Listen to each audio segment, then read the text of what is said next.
frightening scenes here at WatkinsGlen, very frightening scenes. Michael Valiante's Mike Shank Ford on fire. He's been able to bring it to pit in, but the pictures tell the story. He reached back in, tried to trigger the fire bottle. There's just too much fire there. This thing's fully engulfed. He actually let it go too long. Tried to get it somewhere, but there was nowhere to get to. This is a disaster for the Mike Shank organization. We saw the car in pit lane, engine a bit overheating. Obviously, it popped on him, and he was kind of in no man's land there. There was really not a good corner station to pull the car off to. He couldn't afford to bring it all the way down to the pit road with all the fuel rigs there. No, that's a smart move there. You cannot drive a car on fire like that into the pit lane. That'd be the worst thing. And that is the best thing about it, that Michael Valiante was able to get out unharmed. Boy, they're not doing any good on that fire either. They need to get the big fire truck on this one because it's going too good. Look at his suit. He looks like he's okay. I mean, no discoloration on the driver's suit. So too fast. I was on fire. And that's Brian Frizzell, his co-driver, his teammate. The Krone, some of the Krone team are in there trying to help out. Crown Royal boys coming up there. Everybody needs to get involved on this one. The fire truck is there. To the right, there is Mike Shank, team owner. Yeah, and that's devastating for Mike. This is a huge expense that you're looking at here.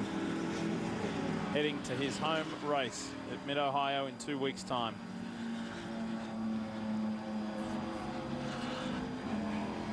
These are obviously scenes you never want to see. The good news and the most important news is that Michael Valiante is out of the car, but for any car owner, that is a major hit to take at this stage of the season. I mean, these boys are struggling to get through on the budget they have available, and this is a lot of damage to that race car with a race coming up in 2 weeks' time.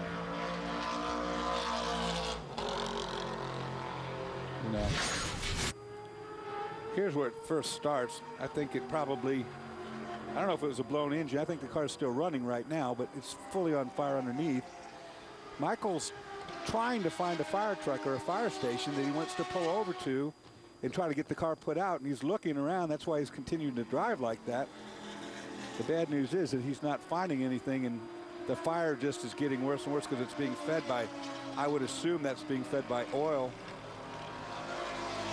Now he's decided to ditch it, but see, definitely got oil coming out. Let's hear from Michael Valiante. Well, the good thing is Michael Valiante looks okay. Michael, what happened with the 6 car? The motor was going away halfway through the race. We were just struggling with power, and it just happened so fast. The engine blew. I think the same thing happened to AJ, and it caught on fire, you know, almost faster than I can get out of the car. So I'm lucky because flames were, you know, seemed like they were coming through the car, and you know, these guys work so hard. It's too bad the car caught fire. We saw you in pit lane right before that happened. Was that just engine temperature there?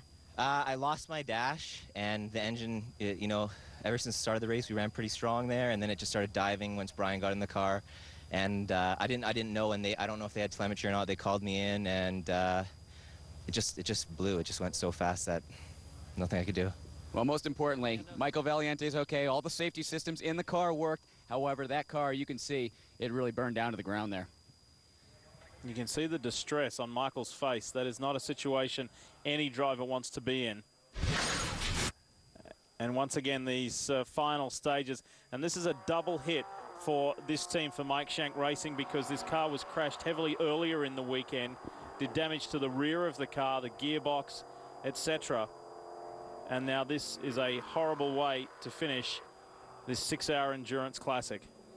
You know, when those engines explode, a rod or a crankshaft busts through the side, all that oil in the engine comes out, gets on the hot headers, explodes instantly, and then it's on. You know, nothing you can do. And he's right, it happens just like that.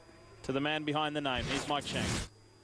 Well, Mike Shank's been sitting here watching it on television. Mike, most importantly, Michael Valiante is okay.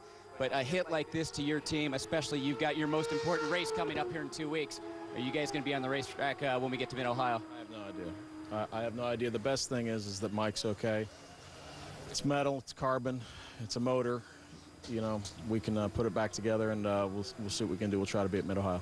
How does a team rebound after something like this? I don't know. I haven't gone through this before, so I'll tell you here in 2 weeks.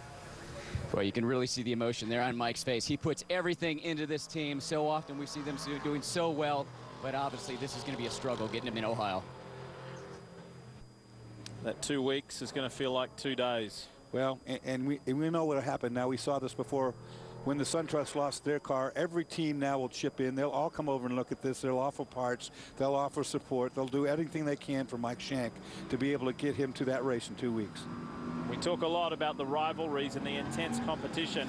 This Grand Am